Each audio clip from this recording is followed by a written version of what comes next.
మీ అందరికి కూడా ప్రభువైన యేసుక్రీస్తు నామములో వందనాలు, శుభములు తెలియజేస్తున్నాను. నాకు ఈ అవకాశం ఇచ్చిన దేవదేవునికి ముందుగా నా కృతజ్ఞతాస్తుతులు చెల్లిస్తున్నాను. అలాగే మరి పాస్టర్ గారికి, దారా రాజ్ కుమార్ గారికి, అలాగే మరి తమ్ముడు ప్రశాంత్, అలాగే మీ అందరికి కూడా మరొకసారి నా నిండైన వందనాలు తెలియజేస్తున్నాను. మరి ఇది పాస్టర్ గారు నాకు చెప్పడం ఎలా చెప్పారంటే, ఉపవాస కూడిక అని చెప్పారు. అదేనా? అంటే 21 రోజులు ఉపవాస కూడిక. ఓకే, ఉపవాసం అంటే ఆల్రెడీ ఇది ఒక స్పష్టమైన భావన వచ్చి ఉంటుంది. ఉపవాసం అంటే అన్ని మతాలు, అన్ని కులాల వాళ్ళు చేస్తారు. ముస్లిమ్స్ రంజాన్ మాసంలో ఉపవాసం చేస్తారు. అలాగే హిందూస్ వాళ్ళు ఏదన్నా వాళ్ళకి ఒక మొక్కుబడులు అలా ఉన్నప్పుడు వాళ్ళు కూడా ఒక పొద్దులు అంటారు కదా, ఉపవాసం చేస్తారు వాళ్ళు కూడా. మరి క్రైస్తవులు కూడా ఉపవాసం, ఇప్పుడు మనం కూడా 21 రోజులు ఉపవాసం చేస్తున్నాం. ఏంటి ఈ 3 మతాలకి సంబంధించినటువంటి ఈ ఉపవాసంలో అర్థమే, అసలు ఏ భావంతో చేస్తారు, ఏ ఆలోచనతో చేస్తారు? మీకేమైనా తెలిస్తే చెప్పండి. ఉపవాసం అంటే మన పరిభాషలో, క్రైస్తవ పరిభాషలో ఏంటి అర్థం? మీకు ఉన్నంత వరకు, మీకు దగ్గర ఉన్నంత సమాచారం వరకే చెప్పండి. అంటే దాన్ని బట్టి నేను అంచనా వేసుకుంటా. అందుకని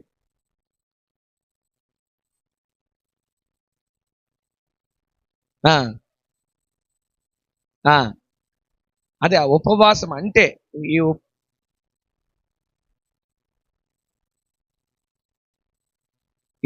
ఎందుకు ప్రార్థన చేస్తాము, ఎందుకు ఉపవాసం ఉంటాము? కార్యాలు జరగడానికి. అంటే పాయింట్ కరెక్టే, కానీ దానిలో ఇంకా బాగా లోతుగా మీకు అర్థమయ్యేటట్టు చెప్పాలంటే, అది కరెక్ట్ పాయింట్ చెల్లి చెప్పింది. దేవునితోటి దగ్గరగా, ఉపవాసం అంటే, వాసం అంటే దగ్గరగా ఉంటాం కదా, దేవునితోటి మనం దగ్గరగా, అంటే మేము ఎప్పుడు దేవునితో దగ్గరగానే ఉంటాం అనొచ్చు మనం. అయితే దానిలో కూడా మనం నిదానంగా మనం ఒక్కొక్క పాయింట్ ఆలోచన చేస్తే, రోజుకి 24 గంటలు ఉంటే, ఇప్పుడు రాజ్ కుమార్ పాస్టర్ గారి వృత్తి ఏంటి? ఆయన వృత్తి ఏంటి? Full time minister. అంటే పూర్తి సమయం ఆయన దేవునికి అప్పచెప్పుకున్నాడు. ఆయన సంగతి పక్కన పెడదాం. ఆయన కాకుండా ఈ సంఘంలో అందరూ పాస్టర్లు కాదు కదా, ఈ సంఘంలో ఉన్న రకరకాల వృత్తులు చేసుకునే వాళ్ళు ఉన్నారు. ఈ రకరకాల వృత్తులు చేసుకునే వాళ్ళు రోజంతటిలో 24 గంటల్లో ఎంత సమయం దేవునికి దగ్గరగా ఉంటున్నారు? ఆలోచిస్తే, అంటే నేను మిమ్మల్ని విమర్శిస్తున్నా అనుకోబాకండి, దాన్ని బాగా అర్థమయ్యేటట్టు చెప్తున్నా. అంటే మీరు మీ దినచర్యలో, మీ సంవత్సరాంత పనిలో, మీ పనిలో మీరు బిజీగా ఉంటారు. సహజంగా కొద్దిగా దేవుని యందు భయభక్తులు కలిగిన వాళ్ళు, కొద్దిగా ఆత్మీయంగా ఉండేవాళ్ళు, వాళ్ళ దినచర్య ఎలా ఉంటుందంటే, ఉదయాన్నే మరి రాత్రి పడుకొని నిద్ర లెగవంగానే ప్రార్థన చేసుకుంటారు. ఇటు చూడాలి, పాస్టర్ గారు మీరు రోజు చూస్తారు కదా, ఇటు చూడండి. అదే చెప్పాను ఇంతకుముందు, సైతానుడు యోహాను 10:10లో చెప్పా, దొంగతనము, నాశనము, హత్య చేయడానికి వస్తాడు, కానీ మరి దేనికి రాడు. నీకు ఇక్కడ మైండ్ నువ్వు వినకుండా, ఇక్కడ ఏకాగ్రత పెట్టకుండా ఏ డీవియేషన్ వచ్చినా అది సైతానుడిదే అని గుర్తుపెట్టుకో. ఎందుకంటే ఈ కొద్ది సమయం మనం దేవునితో, మనం ఆయనతో కలిసి సహవాసంలో ఉండటానికి ఎంచుకున్న సమయం ఇది. ఈ టైంలో మళ్ళీ అటు ఇటు తిరిగితే, ఇక్కడ ఉన్న సత్యం మిస్ అయ్యారంటే మొత్తం మళ్ళీ కన్ఫ్యూజన్లోకి వెళ్ళిపోతారు, అయోమయం. అందుకని జాగ్రత్త వినాలి. ఇప్పుడు మీరు అంటే కొద్దిగా ఆత్మీయంగా ఉండేవాళ్ళు ఎలా ఉంటారు? రాత్రి నిద్రపోయినాక ఉదయాన్నే లెగవంగానే ఏం చేస్తారు? ప్రార్థన చేసుకుంటారు. మొట్టమొదటి సమయం ఎవరికి కేటాయిస్తారు? దేవునికి. కొంతమంది ఏం చేస్తారు? లెగవంగానే కాలకృత్యాలు చూసుకొని వాకింగ్కి వెళ్ళేవాళ్ళు వాకింగ్కి వెళ్తారు, పొలం పనికి వెళ్ళేవాళ్ళు. అంటే తేడా చెప్తున్నా. ఇప్పుడు ఆత్మీయంగా ఉండే వాళ్ళ సంగతి కూడా, అంటే వాళ్ళతో కలిపి కూడా, ఒకవేళ వాళ్ళు ఆత్మీయంగా ఉండి మంచిగా ఉండి దేవుని భయభక్తులు కలిగి ఉదయాన్నే లెగవంగానే దేవునితో ప్రార్థనలు గడిపి మళ్ళీ ఒక అధ్యాయం బైబిల్, ఒక 2-3 అధ్యాయాలు బైబిల్ చదువుకోవడం, ఇలా ఉంటే అది ఓకే, దాని కాదంటలా. కానీ అలాంటి వాళ్ళ జీవితంలో కూడా, ఒకవేళ వాళ్ళు ఉద్యోగాలు చేసే వాళ్ళైతే ఏం చేస్తారు? వెంటనే ఉద్యోగానికి వెళ్ళిపోవాలి. మళ్ళీ ఎప్పుడో సాయంత్రానికి వస్తారు. వచ్చి ఒకవేళ కుటుంబారాధన చేసుకునే మంచి అలవాటు ఉంటే కుటుంబారాధన చేసుకుంటారు, లేకపోతే కాసేపు సీరియల్ చూసి, లేకపోతే ఇంకేదైనా పిచ్చబాటి ముచ్చట్లు మాట్లాడుకొని మళ్ళీ ఆకలేస్తుంది అన్నం తిని మళ్ళీ పడుకుంటారు. అయితే ఈ 24 గంటల ప్రక్రియలో దేవుడు ఏమంటున్నాడంటే, బైబిల్ మొత్తంలో 10 ఆజ్ఞలు ఉన్నాయి. మోషేకి సీనాయి పర్వతం మీద ఇచ్చిన పలకల్లో 10 ఆజ్ఞలు ఉన్నాయి. అయితే యేసుక్రీస్తు ప్రభు కొత్త నిబంధనలో వాటన్నిటిని కుదించి 2 ఆజ్ఞలు చేశాడు. మొట్టమొదటి ఆజ్ఞ ఏంది? నీ దేవుడైన యెహోవాని నీ పూర్ణ ఆత్మతో, నీ పూర్ణ హృదయంతో, నీ పూర్ణ వివేకంతో ఆయన్ని మొదట ప్రేమించాలి, ఆరాధించాలి. అంటే ఫస్ట్ ప్రయారిటీ ఎవరికి ఇవ్వాలి? అది కాకుండా మనం దేనికి ఇచ్చినా కూడా మనం ఏం చేసినట్టు? ఆజ్ఞను అతిక్రమించినట్టు, అంటే పాపం చేస్తున్నాడు. అది కూడా పాపమే. దేవునికి ఇవ్వాల్సిన ప్రాధాన్యతను దేవునికి ఇవ్వకుండా మిగతా నీ సొంత కార్యకలాపాలకి ఎక్కువ సమయం కేటాయిస్తున్నా కూడా అది పాపమే. అయితే ఇప్పుడు మొదటి ఆజ్ఞలోనే మనం తప్పిపోతున్నాం. నిన్ను వల్ల నీ పొరుగు వారిని ప్రేమించమనేది 2వ ఆజ్ఞ. అది తీసేసిన ముందు అసలు ఫస్ట్ ప్రయారిటీ దేవునికి ఇచ్చే విషయంలో మనము తప్పిపోతున్నాం. అంటే పాపము చేస్తున్నాం. పాపం చేసేవాళ్ళు ఫైనల్గా ఎక్కడికి వెళ్తారు కదా?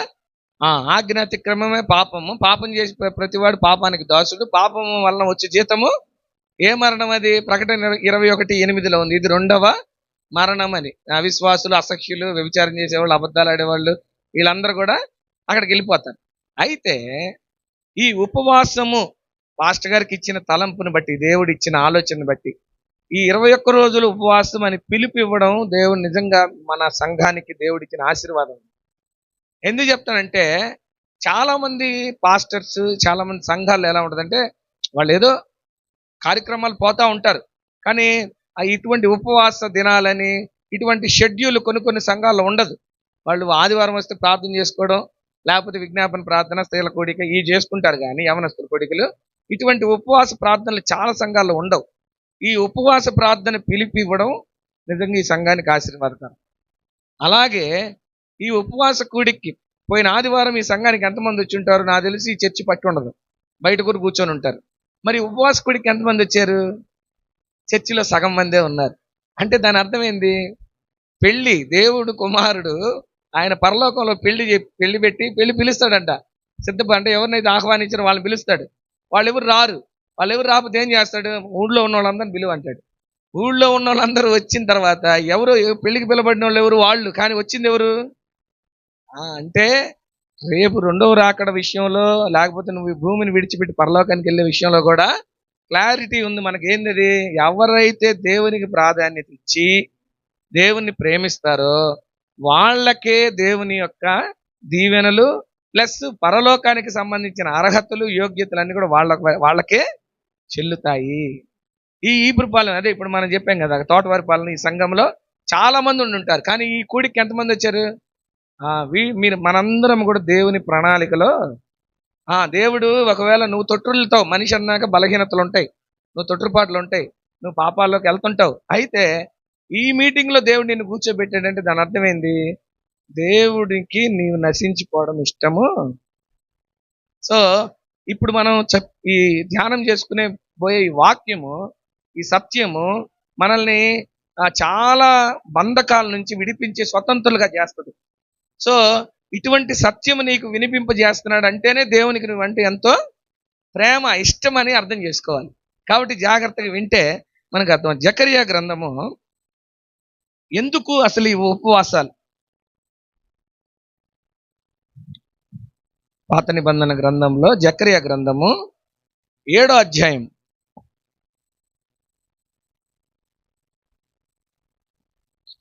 ఇక్కడ రాజైన దర్యావేషు ఏలుబడి యందు 4వ సంవత్సరము కిస్లేవు అను 9వ నెల 4వ దినమున బేతేలు వారు షెరజరును రెగెమ్మెలెకును తమ వారిని పంపి, 2వ వచనం, ఇన్ని సంవత్సరములు మేము దుఃఖించినట్లు 5వ నెలలో ఉపవాసం ఉండి దుఃఖింతుమా అని యెహోవాను శాంతిపరచుటకై మందిరము వద్దను యాజకుల ప్రవక్తలను మనవి చేయగా, ఇక్కడ ఈ ప్రజలు వీళ్ళు ఏమడుగుతున్నారు? అక్కడ ఉన్నటువంటి యాజకుల్ని వాళ్ళని ఏమని అడుగుతున్నారు? ఇన్ని సంవత్సరములు, 2వ వచనము, ఇన్ని సంవత్సరాలుగా మేము దుఃఖిస్తున్నట్లు 5వ నెలలో ఉపవాసం ఉండి దుఃఖింతుమా. అంటే ఇది వీళ్ళకు ఒక ఆచారం అయిపోయింది. ఎన్ని సంవత్సరాల నుంచి? ఎన్నో సంవత్సరాల నుంచి ఒక క్రమములాగా చేస్తున్నారు. ఎట్లా చేస్తున్నారు? ఇన్ని సంవత్సరాలుగా మేము దుఃఖించినట్లు ఈ 5వ నెలలో కూడా, ఈ సంవత్సరం అంటే మే నెల 2026 మే నెలలో కూడా మేము అలాగే దుఃఖిస్తూ ఉపవాసం చేయమంటారా అని అక్కడున్న నాయకుల్ని, యాజకుల్ని అడుగుతున్నారు కదా. ప్రవక్తలను, యాజకులను మనవి చేయగా సైన్యములకు అధిపతి యెహోవా వాక్కు నాకు ప్రత్యక్షమై జకర్యా ప్రవక్త కంట సెలవిచ్చినది ఏమనగా, దేశపు జనులందరికీ యాజకులకును నీవి మాట తెలియజేయవలను. ఏంటంట ఆ మాట? ఈ జరిగిన 70 ఇందాక ఈ సంవత్సరం, ఇన్ని సంవత్సరాలు అని అన్నాను కదా. ఎన్ని సంవత్సరాలుగా చేస్తున్నారు వీళ్ళు ఉపవాసము? 70 సంవత్సరాలుగా పర్టికులర్గా 5వ నెలలో వీళ్ళు దుఃఖిస్తూ ఉపవాసం ఉంటున్నారంట. ఈ జరిగిన 70 సంవత్సరములు ఏటేటా 5వ నెల 7వ నెల మీరు ఉపవాసం ఉండి దుఃఖము సలుపుచు వచ్చినప్పుడు, ఈ మాట జాగ్రత్త గమనించాల. ఏమంటున్నాడు అక్కడ దేవుడు? సైన్యములకు అధిపతియగు యెహోవా దేవుడు, ఆకాశము భూమి సృష్టించిన సృష్టికర్త అయిన దేవుడు, అబ్రహాము దేవుడు, యాకోబు దేవుడు, ఇస్సాకు దేవుడు, ఇప్పుడు మన రబ్బుని దహించు అగ్ని మినిస్ట్రీకి సంబంధించిన దేవుడు ఆ రోజు వాళ్ళతో ఏం చెప్తున్నాడు? ఇన్ని సంవత్సరములు మీరు చేసింది నాయందు భక్తి కలిగి ఏ ఉపవాసం ఉంటిరా? ప్రశ్న వేస్తున్నాడు దేవుడు. ఇప్పుడు మీరు ఈ రబ్బుని సంఘంలో ఉపవాసం ఉంటున్నారు కదా, మీరు ఇలా 21 రోజులు ఉపవాస ప్రార్థనలు ఎన్ని సంవత్సరాల నుంచి పిలిపిస్తున్నారో మాకు తెలియదు, నాకు తెలియదు. దేవుడు అంటున్నాడు, ఇన్ని సంవత్సరాలుగా మీరు ఉపవాసం ఉండి దుఃఖం సలుపుతుంది నిజంగా అంటే యథార్థముగా నా యందు భయభక్తులు కలిగే ఉపవాసం ఉంటున్నారా? లేకపోతే ఏదో రాజ్కుమార్ పాస్టర్ గారు పిలిచాడు ఆయన్ని సంతోష పెట్టడానికి, వీళ్ళు మాత్రం ఉపవాస ప్రార్థనలకు వస్తారా అని ఒక మంచి ఇంప్రెషన్ పొందడానికి, లేకపోతే ఇందాక అవ్వ చెప్పినట్టు ఏదో మేలు పొందుకోవడానికి ఉపవాసానికి వస్తే దేవుడు మన కష్టాల్ని తీరుస్తాడు, ఉపవాసానికి వస్తే మనకి ఈ లోకంలో మనకి ఏదైనా అవసరతలు ఉంటే దేవుడు ఇస్తాడు. అంటే ఇటువంటి యాటిట్యూడ్తో, అంటే ఆలోచన విధానముతో మీరు ఉపవాసం ఉంటున్నారా? లేకపోతే నిజంగా దేవుడు అంటే భయము, భక్తి? ఒక మాట అడుగుతాను, నేను ఇంతకుముందు చెప్పాను లేదు నాకు తెలియదు. మిషనరీస్ అంటే ఇప్పుడు మనకి మత్తయి 24లో ఒక మాట ఉంది, సువార్త సకల దేశములకు ప్రకటించబడును, అటు తర్వాత అంతము వచ్చును. ఈ వాక్యం బేస్ చేసుకొని కొంతమంది మిషనరీస్ ఉన్నారు, యంగ్, అంటే ఇప్పుడు ప్రశాంత్ ఎంత వయసు, ఆ వయసులో ఉండే యంగ్ మిషనరీస్ కొంతమంది ప్రపంచవ్యాప్తంగా వాళ్ళు ఒక పని పూరుకున్నారు. ఏంటి ఆ పని అంటే, సకల రాజ్యములకు సువార్త ప్రకటింపబడాలి. మీరు నమ్మరు, ఇప్పటికి కూడా యేసుక్రీస్తు ఈ లోకానికి వచ్చింది నశించిన దాన్ని వెదకి రక్షించడానికి. ఆయన ప్రాణం పెట్టి సిలువలో మరణించి సమాధి చేయబడి తిరిగి పరలోకానికి వెళ్ళి మళ్ళీ ఒక రోజు రాబోతున్నాడు అని ఈ సువార్త తెలియనటువంటి దేశాలు, గ్రామాలు, ప్రాంతాలు ఉన్నాయి. అందుకే అంతం రాలేదు. ఇంకా అంతం ఎప్పుడు వస్తుంది? ఇవన్నీ సువార్త ప్రకటించబడాలి. సువార్త పడిన తర్వాత కదా అంతం వచ్చేది. ఒక మాట అడుగుతాను, చెప్పండి, ఇప్పటికిప్పుడు అంతం రావాలని ఎంతమంది కోరుకుంటున్నారు మనస్పూర్వకంగా? చూసారా? అది ప్రశాంత్ ఎత్తాడు, దేవుని స్తోత్రం. నేను ఎత్తుతా. ఎందుకంటే ఇప్పుడు దారా రాజ్కుమార్ గారి కుమారుడు ప్రశాంత్, ఈయన ఎక్కడో అబుదాబిలోనూ దుబాయ్లో ఉంటున్నాడు. ఒక 10 సంవత్సరాలు అయిపోయింది. ప్రశాంత్ చీరాల్లో ఉంటున్నాడు. ఇప్పుడు ఈయన రావాలని కోరుకుంటాడా, రాకూడదని కోరుకుంటాడా? అంటే ఏ సంబంధం వాళ్ళిద్దరికి? తండ్రి కుమారుని సంబంధం. ఇప్పుడు మనకి దేవునికి ఏం సంబంధం ఉండాలి? అంతేనా? లేదా ఒక రాయిలాగా మనం కూడా ప్రార్థన ఆచారాలు అలవాటు చూపించుకోవడానికి? దేనికి మనకి? తండ్రి కుమారుని రిలేషను. ఆ రిలేషన్కి నీకు నిజంగా యథార్థంగా నీకు అటువంటి రిలేషన్ ఒకవేళ ఉంటే, అంతం రావాలని కోరుకునే వాళ్ళు ఎవరు అనగానే మొత్తం ఎత్తాలి చేతులు. ఎందుకు? నా డాడీని నేను కలుసుకోవాలి, నా నాన్నని నేను చూసుకోవాలి, ముద్దు పెట్టుకోవాలి, వాటేసుకోవాలి. ఏం అర్థం కావట్లేదు మీకు ఎప్పుడు? మరి ఏం అర్థం చూస్తున్నారు అంటే ఆ భావన ఎప్పుడు వస్తుందంటే నీకు సత్యం తెలుసుకొని ఆ సత్యం ప్రకారం నువ్వు జీవిస్తూ ఆ సత్యాన్ని ప్రేమించి దానికోసమే బతకాలరా నేను. పౌలు అంటాడు కదా, నా మట్టుకైతే బ్రతుకుట క్రీస్తే, చావైతే లాభం అన్నాడు పౌలు. ఎందుకన్నాడు? డైరెక్ట్ స్టేట్మెంట్ అది, ఇంకా వేరే మాటే, దానిలో డొంక తిరుగుడు లేదు. బతికితే క్రీస్తే, చస్తే లాభం. క్రీస్తు కోసం చచ్చిపోతే లాభం. నీ కోసం, నీ కుటుంబం కోసం పాటుపడి ఏదో అనారోగ్యంతో రోడ్డు యాక్సిడెంట్లో భూకంపాలు చచ్చిపోయావు అనుకో, దానివల్ల లాభం లేదు నీకు. ఎందుకు? నువ్వు పాటుపడింది ఎవరి కోసము? నీ సొంత పనుల కోసం, దేవుని కోసం కాదు. దేవుడు అంటున్నాడు, నువ్వు ఎన్ని సంవత్సరాలు ఉపవాసం చేస్తున్నావు అనేది కాదు పాయింట్, ఎలా చేస్తున్నావు.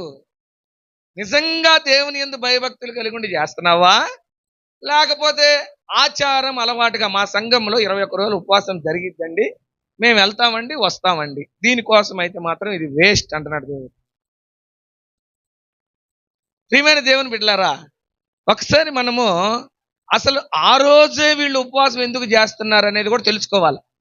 70 సంవత్సరాలుగా 5వ నెల 7వ నెల వీళ్ళు ఎందుకు ఉపవాసం చేస్తున్నారు? రాజులు 2వ గ్రంథం,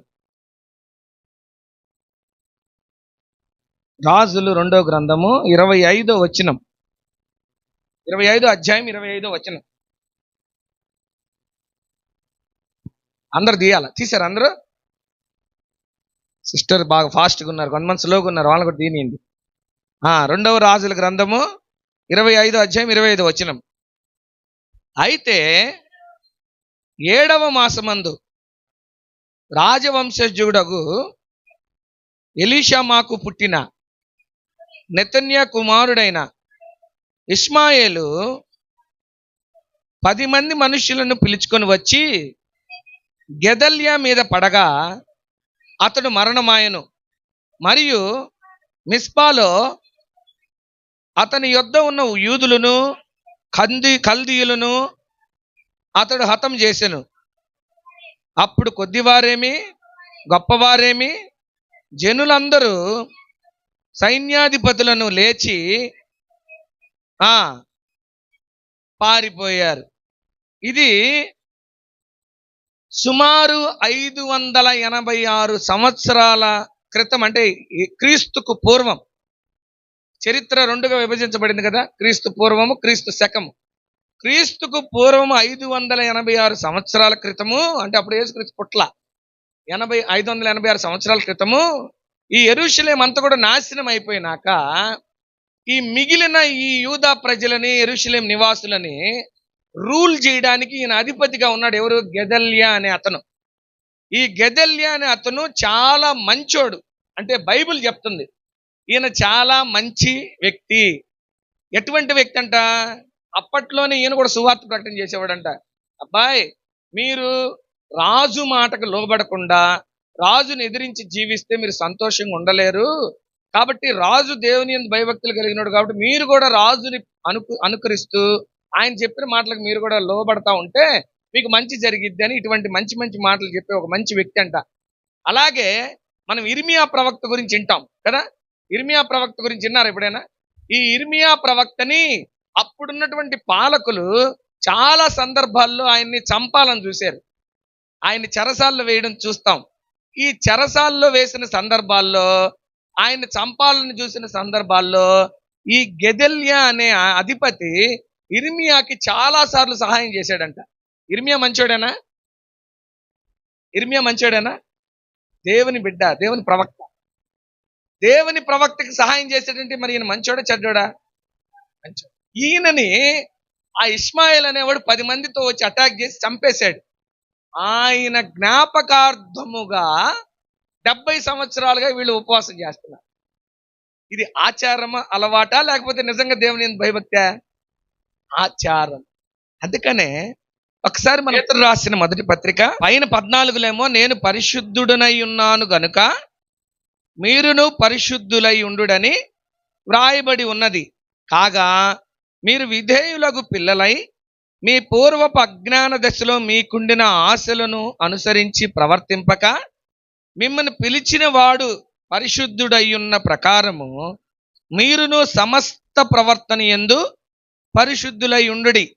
ఇప్పుడు 18వ వచనం చదవండి. పితృపారంపర్యమైన మీ వ్యర్థ ప్రవర్తనను విడిచిపెట్టునట్లుగా వెండి బంగారముల వంటి క్షయ వస్తువుల చేత మీరు విమోచింపబడలేదు గాని అమూల్యమైన రక్తము చేత, అనగా నిర్దోషమును నిష్కళంకమును గొర్రెపిల్ల వంటి క్రీస్తు రక్తము చేత మీరు విమోచింపబడితిరి, మీరు ఎరుగురు కదా. అర్థమైంది ఇప్పుడు నేను చెప్పింది? పితృపారంపర్యమైన మీ వ్యర్థ ప్రవర్తనను విడిచిపెట్టాలి. అల్లా వాళ్ళు చేశారండి మా తాతలు ముత్తాతలు, అందుకని మేము కూడా ఉపవాసం ఉంటున్నామండి. చాలా సంఘాల్లో మీరు వెళ్ళి నేరుగా అడగండి, ఉపవాసం ఎందుకు ఉంటున్నామంటే మా పాస్టర్ గారు చెప్పారండి, లేకపోతే మా పెద్దోళ్ళు చెప్పారండి, మా తాతల ముత్తాతల నుంచి చేస్తున్నారండి. దేవుడు ఏమంటున్నాడు? నువ్వు ఇన్ని సంవత్సరములు దుఃఖం సలుపుతూ ఉపవాసం ఉంటుంది, నిజంగా నా యందు భయభక్తులు కలిగి నువ్వు ఉపవాసం ఉంటున్నావా, లేకపోతే నీ సొంత ఆచారాలు అలవాట్లుగా, లేకపోతే నీ ప్రయోజనాల కోసం ఉపవాసం ఉంటున్నావా? ఇక్కడ కూర్చున్న మనం ఒకసారి ఈ ప్రశ్న మనకు కూడా వేసుకోవాలి. మనం నిజంగా ఆయన యందు భయభక్తులు కలిగి ఉపవాసం ఉంటున్నామా, లేకపోతే మన సొంత అవసరాల కోసం, లాభాల కోసం ఉపవాసం ఉంటున్నామా? పితృపారంపర్యమైన ఆచారాలు అంటే అది ఒక రకమైన పాపం. అంటే ఆచారం అలవాట్లకి క్రైస్తవ మార్గంలో చోటు లేదు. ఎందుకు లేదు? పండగలు ఇవన్నీ చేయమని ఎక్కడైనా బైబిల్లో ఉందా? ఉందా? లేదు. సరే పోని. పెళ్లికి తాళిబొట్టు కట్టమని ఉందా బైబిల్లో? సమాధి చనిపోయిన తర్వాత 3వ రోజు చిన్న దినం, 11వ రోజు పెద్ద దినం చేయమని బైబిల్లో ఉందా? వస్త్రాలంకరణ, అదిలా పంచల్ ఫంక్షన్ ఉన్నాయా? పుట్టినరోజులు లేవు. అంటే ఒకవేళ ఏదైనా పుట్టినరోజులు ఉన్నా కూడా అది దేవునికి సంబంధమైన వేడుక కాదు. బైబిల్ నా మాటలు కాదు. చచ్చిపోయిన తర్వాత నేను ఒకసారి మా మేనత్త కొడుకు ఒక అతను చనిపోతే ఒంగోలులో బాగా తాగి తాగి తాగి తాగి తాగి చచ్చిపోయాడు. నేనే సాక్షి పడుతుంది. మా జాలమత్త కొడుకు తాగి తాగి చనిపోయాడు అబ్బాయి. ఇక్కడ కూడా కాదు, అక్కడక్కడ విజయవాడ దగ్గర మచిలీపట్నం దగ్గర ఇక్కడ FCA కార్పొరేషన్లో చేస్తాడు. మంచి ఎండాకాలం, మే నెల ఏదో భయంకరమైన ఎండాకాలం. అతను డ్యూటీ చేసి వచ్చి మధ్యాహ్నం బాగా తాగి దప్పికేసి డీహైడ్రేషన్తో చచ్చిపోయాడు. సరే తీసుకొచ్చారు ఒంగోలుకి, సమాధి చేస్తున్నారు. మన పద్ధతే, మా మామిడిపన క్రైస్తవ సమాధుల తోటలోనే సమాధి చేశారు. ఏం చేశారు తెలుసా? సమాధి పెట్టిలో కూడా క్వార్టర్ బాటిల్ పెడుతున్నారు. నేను అన్నాను, ఏందిరా ఇది? చాలా ఇష్టం అతనికి, అంటే పాపంలోనే చచ్చిపోయాడు ఆయన. వెళ్తా కూడా ఇంకా ఏదైనా కావాలంటే సీసా పెట్టి పంపిస్తున్నారు. నల్ల కోడి పెట్ట, కోడి గుడ్లు, అంటే వాళ్ళకి ఏది ఇష్టమైన కొన్ని పెడతారు సమాధులు పెట్టి. ఇవన్నీ ఏంటి? ఆచారాలు. విధవరాలు ఎదురుస్తే కొంతమంది బయటికి వెళ్ళరు.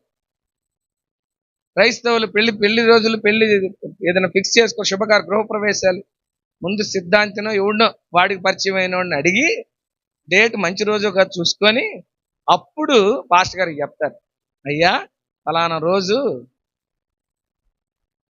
నువ్వు ఇన్ని చేస్తా లోకానుసారంగా, మళ్ళీ ఉపవాసం చేస్తున్నావు అనుకో, నీకు లోకస్తులకి తేడా అయింది. దేవుడు ఏమంటున్నాడు? నన్ను ఆరాధించే వాళ్ళు ఎట్లా ఆరాధించాలి? అన్నీ తెలుసు మనకి, కంఠస్థం వచ్చు. అయితే మన దాకా వచ్చినాక మాత్రం దాన్ని పక్కన, అయ్యా నువ్వు కాసేపు ఆ మందిరంలో ఉండు, మేము పని చూసుకొని వస్తాము. పని చూసుకొని వచ్చాము, మళ్ళీ మేము ఎప్పుడైతే కనెక్ట్ అవుతాం అప్పుడు యెషయా 59 ఏం చెప్తుంది? విననేరకు ఉండినట్లు ఆయన చెవులు.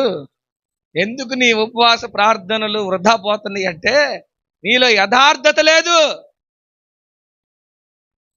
నీవు ఆయన కోరుకున్నట్టు ఉపవాసం చేయట్లేదు. నువ్వు నీ తలంపుల ప్రకారం, నీ ఆలోచనల ప్రకారం ఉపవాసం చేస్తావు.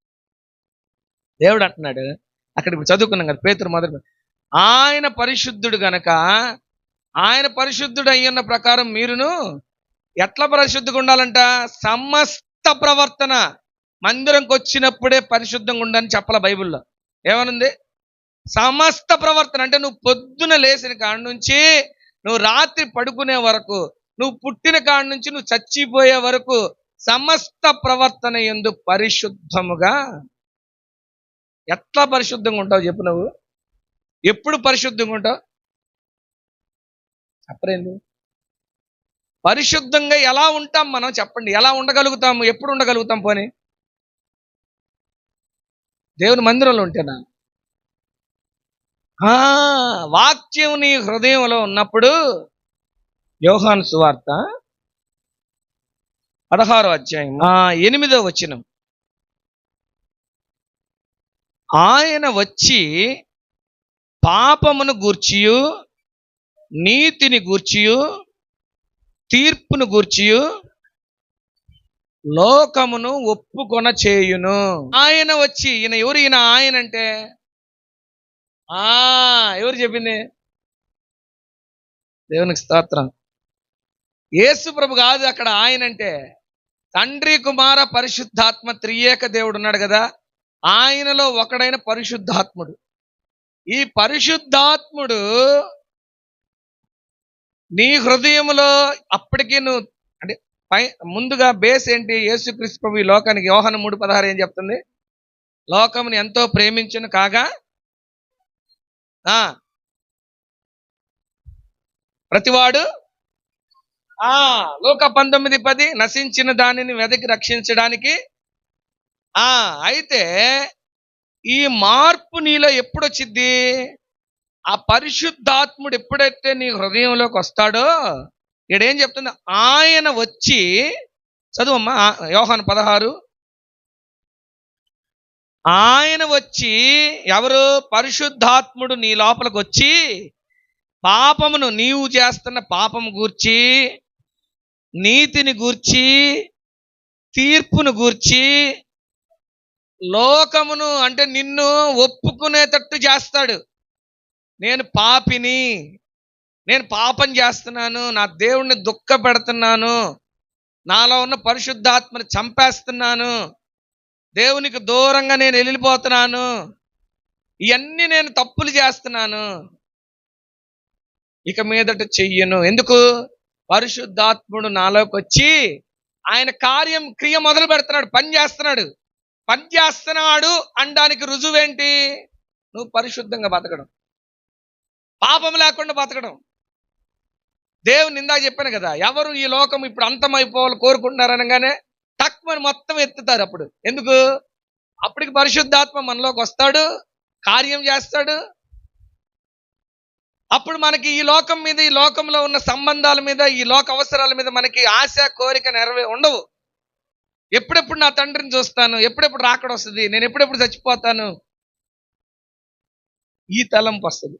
దీన్ని లోకము ఏమంటుంది? పిచ్చోడ్రా అంటాను. ఏమంటుంది? మనం ఒకవేళ అప్పుడు మా ఇంట్లోనే నేను మా అక్కలందరూ చెల్లెలు కూర్చోబెట్టుకొని, మా అన్న వాళ్ళని కూర్చోబెట్టుకొని నేను అన్నాను అనుకో, నేను ఇప్పుడు చచ్చిపోవాలనుకుంటున్నాను, తొందరగా రాకడ వస్తే బాగుండు, దేవుడిని చూడాలనుకుంటున్నాను అన్నాను అనుకో, నన్ను ఏమంటారు? పిచ్చిపట్టింది ఏందిరా, వీడికి పూర్తిగా మారిపోయాడు రా అంటారనరా? ఎందుకు అంటున్నారు ఆ మాట? నాలో మార్పు చూసారు వాళ్ళు. కొరింథీ పత్రిక ఏం చెప్తుంది? సిలువను గూర్చిన వార్త నశించుచున్న వారికి వెరితనము గాని, రక్షింపబడుచున్న మనకి దేవుని శక్తి. ఆ దేవుని శక్తి గురించి తెలుసుకున్నవాడు మాత్రము దేవుని స్తుతిస్తాడు. ఏమని? అబ్బా భలే కోరుకున్నాడు రా. అర్థమవుతుంది చెప్తుంది? నీలో ఒప్పుకోలు ఎప్పుడైతే ఉంటుందో, ఆ ఒప్పుకోలు నీలో వస్తుంది అంటే నువ్వు పరిశుద్ధాత్ముడు నీలోకి వచ్చాడని నువ్వు నమ్మాలి. పరిశుద్ధాత్ముడు నీలోకి వచ్చినాక నీలో ఉన్న పాత వ్యక్తి చచ్చిపోడు. యోహాను సువార్త 3వ అధ్యాయము. యూదుల అధికారి నీకోదేము పరిసయ్యుడు ఒకడు ఉండేను. తర్వాత ఏమన్నాడు? యేసుక్రీస్తు ప్రభు ఏం చెప్తున్నాడు? 3వ వచనం. అందుకు యేసు అతనితో చూడలేడని నీతో నిశ్చయంగా చెప్పుచున్నాను. అందుకు నీకోదేమో, ముసలివాడైన మనుష్యుడు ఎలాగ జన్మింపగలడు? రెండవ మారు జన్మింపగలడా? రెండవ మారు తల్లి గర్భం ముందు ప్రవేశించి జన్మింపని ఆయన్ను యేసు అప్పుడు ఏమన్నాడండి? చదవండి అందరూ. నీటి మూలముగాను ఆత్మ మూలముగాను జన్మించితే గాని ఇప్పుడు అర్థమైందా మీకు? నీకు చెప్తాను నేను. అంటే ఇప్పటి వరకు అయితే అర్థమైంది కదా, చెప్తే సంతోషంగా ఉంటుంది నాకు కదా. అర్థమైందమ్మా? ఇప్పుడు ఆయన వచ్చి నీలో ఉన్న పాపాన్ని ఒప్పింపజేస్తాడని ఇప్పుడు మనం చదువుకున్నాం. ఆయన ఎవరు? పరిశుద్ధాత్ముడు, అంటే ఆత్మ. నీటి మూలముగా ఆత్మ మూలముగా జన్మించితే గాని దేవుని రాజ్యంలో ప్రవేశించలేడు. 1% కాదు, 0.1% నీలో పాపం ఉన్నా కూడా నువ్వు ఎక్కడికి వెళ్ళలేవు? పరలోకానికి వెళ్ళలేవు, పొందుకోలేవు. మరి నీలో ఆత్మ, నీటి ద్వారా నువ్వు రక్షింపబడాలి. ఆత్మ అంటే నువ్వు ఒప్పుకుంటే పరిశుద్ధాత్ముడు నీలోకి వచ్చేస్తాడు. నీటి ద్వారా అంటే వాక్యం. ఎప్పుడైతే దేవుని వాక్యమును చదవడము, ధ్యానించడము మొదలు పెడతావో, ఇప్పుడు మనకి ఈ లోకానుసారంగా ఇద్దరు తల్లిదండ్రులు, తల్లి తండ్రి ఉన్నారు కదా, అమ్మ నాన్న ఉన్నారు కదా, కూర్చుని మనందరికి. అమ్మా నాన్న ఉన్నట్లే క్రొత్తగా జన్మించాలంటే కూడా అమ్మా నాన్న ఉండాలి. ఎవరు అమ్మా నాన్న? ఆత్మ, వాక్యం. పరిశుద్ధాత్మ, దేవుని వాక్యం. ఈ రెండిట్లో నీకు పరిశుద్ధాత్ముడు నీలోకి వచ్చినాక నీలో ఉన్న పాత వ్యక్తి అక్కడే ఉంటాడు, పాడాడు, నువ్వు చచ్చిపోయేదాకా పాడాడు. అయితే ఈ రెండిట్లో కూడా నువ్వు బ్యాలెన్స్ చేసుకుని వీడిని అసలు పూర్తిగా నిరాకరించి, నిర్లక్ష్యం చేసి దేవుని వాక్యానికి ప్రాధాన్యత ఇస్తూ 24 గంటలుంటే 24 గంటలు కూడా నీవు నిద్రలో అడిగినా, లేపడిగినా, ఎప్పుడు అడిగినా కూడా అంత పాపం చేయడానికి కూడా నువ్వు అవకాశము ఇవ్వకుండా ఎప్పుడైతే బ్రతకగలుగుతావో అప్పుడు నీకు పరలోకము గ్యారంటీ. అర్థమవుతుంది? పరిశుద్ధాత్ముడు నీలోకి వచ్చినాక నీలో ఉన్న పాత మనిషి చచ్చిపోడు, ఉంటాడు. వాడేం చేస్తాడు? ఇదిగో పలానా మా అబ్బాయికి 13 ఏళ్ళు వచ్చినాయి, పంచుల ఫంక్షన్ చెయ్యాలి అంటాడు. నీలో ఉన్నాడు. నీలో ఉన్న వాక్యం ఏమి గద్దించాలి వాడిని?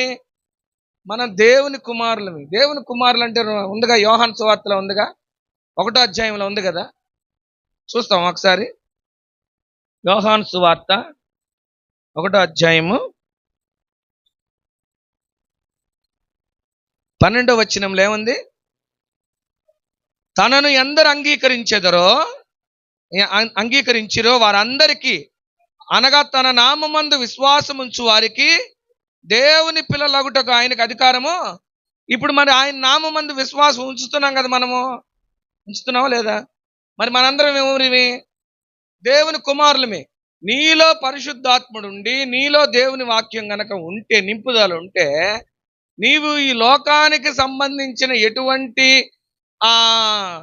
రిక్వెస్ట్, అంటే నీకు అభ్యర్థన లేదా ఆలోచన ఏది వచ్చినా కూడా నీలో ఉన్న పరిశుద్ధాత్ముడు ఆ వాక్యం, నీరు అనే వాక్యము నీ ఆలోచనని అది బ్లాక్ చేయాలి.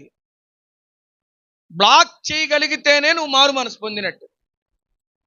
దేవుడు ఏమన్నాడు పరిసయ్యుల్ని, వాళ్ళని చూసి, మారు మనస్సుకు తగిన ఫలము ఇప్పుడే గొడ్డలి చెట్టు వేరున ఉన్నది, కాబట్టి మారు మనస్సు పొందని ప్రతివాడు, అంటే ఫలము, మంచి ఫలం ఫలించిన ప్రతి చెట్టు నరకబడి, ఆయన అన్ని డైరెక్ట్ గానే చెప్పాడు. నువ్వు ఫలించకపోతే నీకు నరకం అని చెప్పాడు. రాజ్ కుమార్ గారు చెప్పడానికి ఒకవేళ మొహమాట పడినా మా బోటోళ్ళు ఖచ్చితంగా చెబుతాం, ఎందుకంటే మేము ఎప్పుడో ఏడాదికి ఒకసారి వస్తాం కాబట్టి. అమ్మా అయ్యగారు కూడా చెప్తాడమ్మా, కొన్ని సంఘాలలో, అంటే ఆయనని కాదమ్మా, కొన్ని సంఘాల భాష గారు ఏంటంటే గద్దిస్తే, మా ఒంగోలులో కూడా మేము వెళ్ళే సంఘంలో ఒకసారి ఇట్లే జరిగింది. ఒక వాక్యం చెప్తే ఒక మానుకుంది రావడం తెచ్చుకు, ఏందని 4 వారాల తర్వాత పోయి ఆపరేషన్ చేస్తే పాస్టర్ గారు నాకే వాక్యం చెప్పాడు, నన్ను చూస్తా, నన్ను పాయింట్అవుట్ చేశాడు, అందుకని నేను రావట్లేదని. అర్థమైంది నేను చెప్తుంది? అంటే నరికివే మంచి ఫలము ఫలించని ప్రతి చెట్టు నరకబడి అగ్నిలో పారవేయబడును. అంటే ఆయన బైబిల్లో దానికి కూడా ఉంది ఎగ్జాంపుల్. ఆయన బాగా ఆకలేసిన టైంలో పోతున్నప్పుడు ఒక అంజూరపు చెట్టు చూస్తే పచ్చగుందంట. పచ్చగుందంటే దాని అర్థం ఏమనుకున్నాడు? ఇది బతికుంది, సో దీనికి పండ్లు ఉంటాయి అని వెళ్ళాడు. వెళ్ళి చూడంగానే దానికి పండ్లు లేవు, ఓని ఒత్త ఆకులు ఉన్నాయి. ఏమన్నాడు? ఇది ఫలం ఫలించలేదు కాబట్టి ఇది మాడిపోవాలి, చచ్చిపోవాలని. వెంటనే క్షణంలో, అంటే వాళ్ళు అటు పోయి ఇటు వచ్చేలో 10 శిష్యులు చూసి బిత్తరపోయారంటే, ఏంది ప్రభువా ఇప్పుడే కదా మనం చెప్పింది, అప్పుడే మాడిపోయిందంటే, ఒకవేళ మీరు కూడా మారు మనసు పొందకపోతే దేవుడు వెయిట్ చేస్తున్నాడు. ఈ సంఘం స్థాపించబడి ఎంతకాలం అవుతుందో, ఈడ అయ్యగారి పరిచయం మొదలుపెట్టి ఎంతకాలం అవుతుందో, పరిపూర్ణత ఉందా లేదా, మారు మనస్సుకు తగిన ఫలము ఉందా లేదా. మారు మనస్సుకు తగిన ఫలం అంటే ఏంటా ఫలము? గలతీ 5:22 తీయండి. ఏం చెప్తుంది ఆత్మ ఫలము? ప్రేమ, సంతోషము, సమాధానము, దీర్ఘశాంతము, దయాళుత్వము, విశ్వాసము, సాత్వికము, మంచితనం కూడా ఉండాలి. మంచితనము, ఆశా నిగ్రహము. ఈ ఫలాలు ఇప్పుడు కూర్చున్న మనలో, ఈ కొద్ది మందిలో ఒక్క ఫలమైనా ఫలిస్తుందా లేదు చెక్ చేసుకోండి. పొద్దు అంటే ఈ షార్ట్ పీరియడ్, ఈ సమీప కాలంలో మనం ఎవరినైనా మనసారా ప్రేమించామా, మనసారా క్షమించామా, మనసారా సమాధాన పడ్డామా? ఈ దేవుడు ఇప్పటికిప్పుడు ఒకవేళ ఆయన రెండవ రాకడికి వచ్చాడు అనుకో, ఇక్కడ కూర్చుని మన అందరిని పరిశీలించు, ఒక్కళ్ళ దగ్గర ఫలం కనిపించకపోయినా, రాజ్ కుమార్ గారు అబ్బాయి అని ప్రశాంత్ని కానీ వదిలిపెట్టాడు అనుకో, తండ్రి కాబట్టి కుమారుని వదిలిపెడతాడు. ఆయనకు ఏమీ ఉండదు. మొదటి రాకడలో ఆయన అందరి కోసం వచ్చాడు, కానీ రెండవ రాకడలో ఆయన తన వారి కోసమే న్యాయాధిపతిగా వస్తాడు. న్యాయాధిపతి స్థానంలో కూర్చున్నప్పుడు నువ్వు ముసుకేసుకో, ఉపవాస ప్రార్థన చేయి, నువ్వు ఎన్నన్నా తలకిందులుగా తపస్సు చేయి, నీలో ఆయన చూసి పరిశీలించి నిన్ను చూసినప్పుడు నీలో ఆ మారు మనస్సుకు తగిన ఫలము గనక ఫలించకుండా నువ్వు 21 రోజులు ఉపవాసం చేసినా కూడా ప్రయోజనం లేదని దేవుడు సెలవిస్తాడు.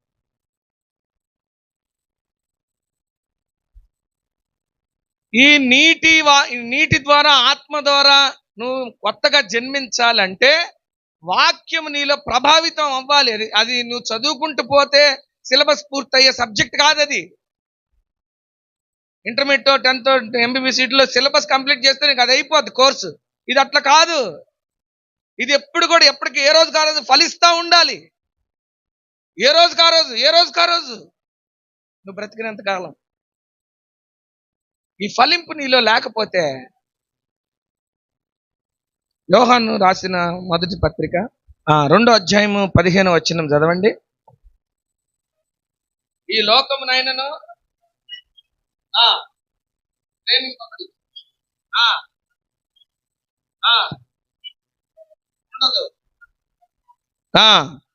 అనగా నేత్రాశియు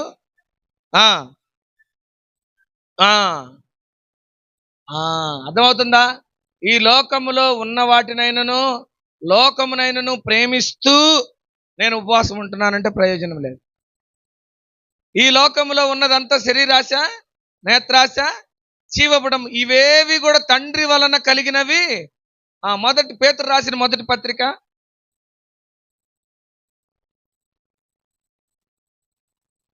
1వ తీసారా? 22 చదవండి. మీరు క్షయ బీజము నుండి కాక శాశ్వతమగు జీవము గల దేవుని వాక్య మూలముగా అక్షయ బీజము నుండి పుట్టింపబడిన వారు గనుక నిష్కపటమైన సహోదర ప్రేమ కలిగి. చాలు. ఏమంటున్నాడు అక్కడ పేతురు భక్తుడు? మీరు లోకమునైనను, లోకములో ఉన్న సాంప్రదాయాలు, ఆచారాలు, నీ సొంత లాభాలు, ఈ లోక సంబంధమైన ఆశలు, నువ్వు మహా అంటే 100 సంవత్సరాలు బతికేవనుకో, ఈ 100 సంవత్సరాలు బ్రతకడానికి నీకేం కావాలో దానికోసమే పాటుపడతా, దేవుడు నిన్ను ఏ రీతిగా అయితే బ్రతకమన్నాడో, వాక్య మూలముగా, నీటి మూలంగా, ఆత్మ మూలంగా ఎలాగైతే బ్రతకమన్నాడో అలా బ్రతకకుండా మళ్ళీ ఇవన్నీ క్రమము, చర్చి క్రమాలన్నీ కూడా నువ్వు పాటిస్తూ ఉండొచ్చు, కాదనడం లేదు. కానీ నీలో కంప్లీట్ ట్రాన్స్ఫర్మేషన్ అంటే కొత్తగా జన్మించిన శిశువులో పాపం ఉంటుందా? ఎందుకు ఉండదు? వాడికి తెలియదు. నువ్వు కూడా అటువంటి ఫ్రెష్ మైండ్తో కనుక నువ్వు ఉండడం అలవాటు పడి నేర్చుకొని ఆ ప్రకారం జీవించగలిగితే నువ్వు ఏ బీజం నుంచి పుట్టినట్టంట? అక్షయ బీజం. అక్షయ బీజం అంటే ఇక్కడ నువ్వు 100 బతికితే అక్కడ 1000 బతుకుతావు. ఇంతకుముందు చెప్పినట్టున్నాను నేను. ఇక్కడ నువ్వు మహా అంటే ఇక్కడ 100 సంవత్సరాలు కదా బతికేది, కాదా? అది కూడా లేదు. ఒకవేళ 100 అనుకో, మాకు ఒక ఆయన వందనం మాషి గారు అని ఒంగోలు 103 సంవత్సరాలు బతి చచ్చిపోయాడు. ఒకవేళ అట్లా నీకు 103 ఇచ్చాడు అనుకో ఛాన్స్, తర్వాత అయినా చనిపోవాల్సిందేగా. చనిపోయే లోపు నువ్వు దేవుడు నిన్ను కోరుకున్నట్టు నువ్వు జీవించుకుని చనిపోతే ఎక్కడికి వెళ్తావు? ఒకవేళ ఇప్పుడు ఈ వాక్యం విని, ఈ వాక్యంలో ఒక దేవుడు నీతో మాట్లాడాడని నీకు అనిపించి నువ్వు మారు మనసు పొంది కొత్తగా జన్మించిన శిశువులాగా జీవించడం మొదలుపెట్టి అలానే నువ్వు జీవిస్తూ తనువు చాలించావనుకో, నువ్వు ఎక్కడికి వెళ్తావు? అక్కడ ఏముంటది? ప్రకటన గ్రంథము 20వ అధ్యాయము ఇక్కడ 15వ వచనం ఏముంది? ఎవని పేరైనను జీవ గ్రంథమందు వ్రాయబడినట్టు కనబడని ఎడల వాడు అగ్నిగుండంలో, జీవ గ్రంథములో నీ పేరు ఉందనుకో, జీవ గ్రంథంలో లేకపోతే ఎక్కడ పోతారు? నరకానికి పోతారు. ఒకవేళ ఉంటే 20వ అధ్యాయం 6వ వచనం చదవండి. ఈ మొదటి పునరుద్ధానములో పాలు గలవారు ధన్యులను పరిశుద్ధులునై ఉందురు. ఇట్టి వారి మీద రెండవ మరణమునకు అధికారం లేదు. వీరు దేవునికిని క్రీస్తుకును యాజకులై క్రీస్తుతో కూడా 1000 సంవత్సరములు రాజ్యం. ఎట్లా చేస్తారంటే 1000 సంవత్సరాలు ఆకలి ఉండదు, దప్పిక ఉండదు, ప్రతి బాష్ప బిందువు ఆయన అంటే కన్నీరు ఇక ఉండదు. ఇక్కడ ఉంటే నీ కన్నీరు వస్తుందా రావట్లేదా? ఏడిపోతుందా రావట్లేదా? అక్కడ ఉండదు. ఆకలి, దప్పిక, 1000 సంవత్సరాల లైఫ్, ఇవన్నీ కావాలనుకో నువ్వు ఇలాగ ఉండాలి. ఎలాగుండాలి? నీటి మూలముగా ఆత్మ మూలముగా క్రొత్తగా జన్మించి ఆయన కోరుకున్నటువంటి రోమ 8:29లో ఆయన ఎందుకు నిన్ను ఏర్పాటు చేసుకున్నాడంటే తన కుమారుడి సారూప్యతలోకి నువ్వు రావాలి. ఏ సారూప్యత? ఒక పోలిక 2 పోలిక కాదు, కింద నుంచి పై దాకా ఆత్మ మొత్తం నేను పరిశీలన చేసి చూస్తే యేసుక్రీస్తు ఆత్మ ఎలాగుంటుందో అలాగుండాలి. ప్రియమైన దేవుని బిడ్డలారా, నీ దైనందిన ఈ జీవితంలో, నీ డైలీ లైఫ్లో, అలవాట్లో, నీ వర్కౌట్స్లో, నీ పనుల్లో, నీ ఉద్యోగంలో, నీ ప్రవర్తనలో నీకు లోకానుసారమైన శోధనలు, ఆలోచనలు వచ్చినప్పుడు నువ్వు వాటికి ఒగ్గుతున్నావంటే గుర్తుపెట్టుకో, నీకు దేవుడు అంటున్నాడు జీవ గ్రంథంలో నీ పేరు ఉండదు అని చెప్పి. నువ్వు ఆత్మానుసారంగా పుట్టిన వాడివి కాదు. ఇక్కడ ఒకసారి రోమీలకు రాసిన పత్రిక 6:16 చదవండి. 6:10 క్షమించండి ఒక్క నిమిషం. రోమీలకు రాసిన పత్రిక 8:9, 8వ అధ్యాయం 9వ వచనం. దేవుని ఆత్మ మీలో నివసించి ఉన్న ఎడల మీరు ఆత్మ స్వభావము గలవారే గాని శరీర స్వభావం గలవారు కారు. ఎవరైనాను క్రీస్తు ఆత్మ లేనివాడైతే, చాలుగా, నా మాటలు కాదు ఇవి, పరిశుద్ధాత్ముడు ఈ బైబిల్లో స్పష్టంగా నీకు అర్థమయ్యే తెలుగు భాషలో రాసి పెట్టాడు. ఏమని? నువ్వు యేసుక్రీస్తు ఆత్మ నీలో ఉంటే నీవు ఆత్మ స్వభావము గలవాడివే గాని శరీర స్వభావం అంటే లోకానుసారమైన ఆశలు, కోరికలు, వీటిని ఫుల్ఫిల్ చేయడమే నీ లైఫ్ అని చెప్పే ఒక వాయిస్ ఉంటుంది నీ మైండ్లో. ఎప్పుడది ఆ మైండ్ నీకు ఉండదు. ఎప్పుడు నీలో ఆ వాక్యము ఆత్మ నీలో వసిస్తే అవి ఉండవు. ఒకవేళ అవి ఉండట్లేదు, ఇవి డామినేట్ చేస్తున్నాయి అంటే ఏమంటున్నాడు దేవుడు? నీవు నా కుమారుడివి, నా కుమారుడు కాదంటున్నాడు దేవుడు.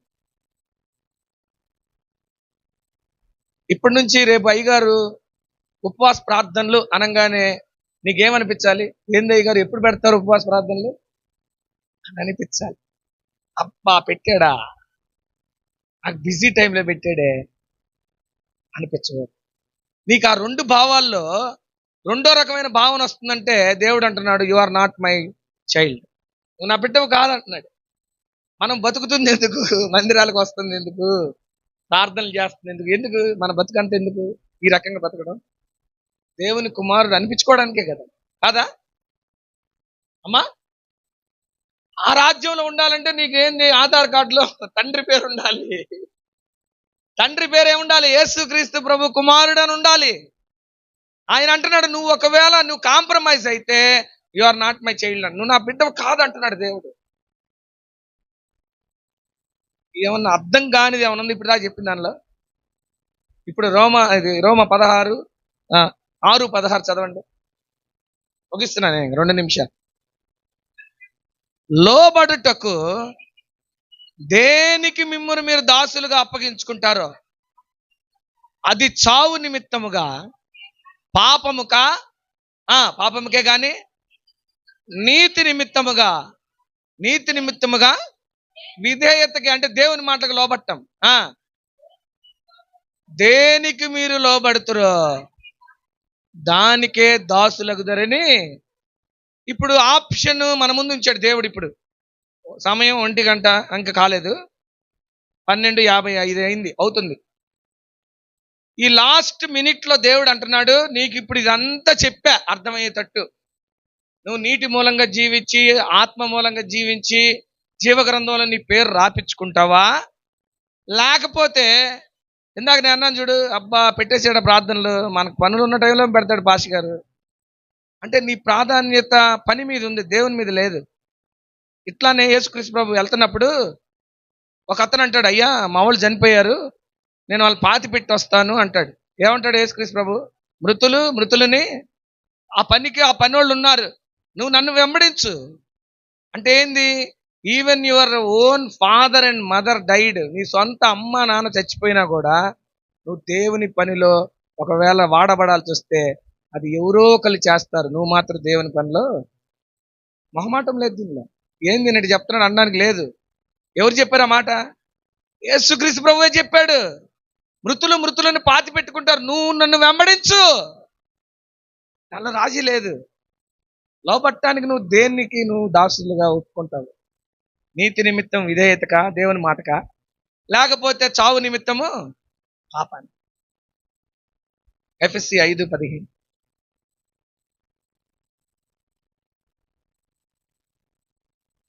దినములు చెడ్డవి గనుక మీరు సమయమును పోనివ్వక సద్వినియోగం చేసుకుంటూ అజ్ఞానుల వలె కాక జ్ఞానుల వలె నడుచుకున్నట్లు.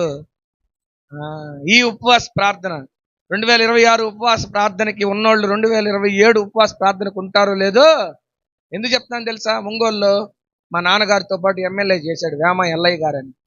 మా నాన్న 89 నుంచి 94 దాకా ఎమ్మెల్యేగా చేస్తే ఆయన ఒక 5 ఏళ్ల కంటే ముందు, అంటే 10 ఏళ్ల క్రితం ఆయన సంతనూతలపడి ఎమ్మెల్యేగా చేశాడు వేమ ఎల్లయ్య గారని. వాళ్ళ కుమారుడు ఉన్నాడు ఏమ శ్రీన్ అని. మేమంతా బాగా సన్నిహితంగా ఉంటాం. వాళ్ళకి ఒక కూతురు ఉంది. ఆ అమ్మాయికి ఆల్రెడీ పెళ్ళయి ఒక 5 సంవత్సరాలు 4 సంవత్సరాలు అవుతుంది. ఒక పాప ఉంది అమ్మాయికి. ఇప్పుడు ప్రెగ్నెంట్, 9వ నెల 8వ నెల సంథింగ్, సెకండ్ ప్రసవం సిద్ధపడుతుంది అమ్మాయి. భర్త ఆర్ఎంపీ డాక్టర్. అబ్బాయి రామతీర్థం దగ్గర ఏదో గుడికి సంబంధించి ఏదో ఉత్సవాలు ఉంటాయి కదా, తిరునాళ్ళలాగా, దానికి వెళ్ళాడంట. కారులో వెళ్ళాడు అబ్బాయి. కారులో వెళ్ళాడు. ఎవరో పేషెంట్ ఫోన్ చేశారంట, కొద్దిగా అర్జెంట్గా రావాలి, ఇంజక్షన్ ఏదో వేయాలని. వాళ్ళ ఫ్రెండ్స్ బండి ఉంటే కారులో మళ్ళీ ఆడబోతాం ఈ ట్రాఫిక్లో అని బండి వేసుకొని బయలుదేరాడు. ఒక బస్సును ఓవర్టేక్ చేయబోతే ఎదురు ఇంకో ట్రాక్టర్ వచ్చి కొట్టింది, స్పాట్లో చచ్చిపోయాడు.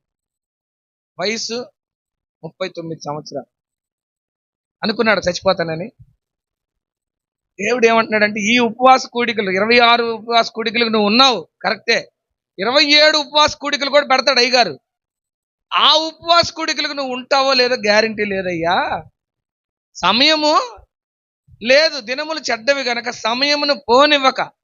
బైబిల్ ఏం సెలవిస్తుంది? ఇదే రక్షణ దినము, ఇదే అన్నీ తెలుసు మనకి, కంఠస్థం వచ్చి మనకి. కానీ మన హార్ట్లో, అంటే మనం బై హార్ట్ అంటే లోపల మాత్రం దాన్ని ఉంచుకోలేకపోతున్నాం. అది మనల్ని అలర్ట్ చేయట్లేదు. సమయం వచ్చినప్పుడు ఏదైనా పాపం చేసే టైం ఒకవేళ వచ్చింది మనకు అవకాశం, వెంటనే ఇదే రక్షణ దినం, ఇదే మిక్కిలి అనుకూల సమయం అని ఆ వాక్యం నీకు హెచ్చరించిన పాపం చేస్తావా? చెయ్యవు. సమయమును పోనివ్వక అజ్ఞానుల వలె కాక జ్ఞానుల వలె జాగ్రత్త పడండి అని బైబిల్ సెలవిస్తుంది. కళ్ళు మూసుకుందాం, ప్రార్థన చేసుకుందాం.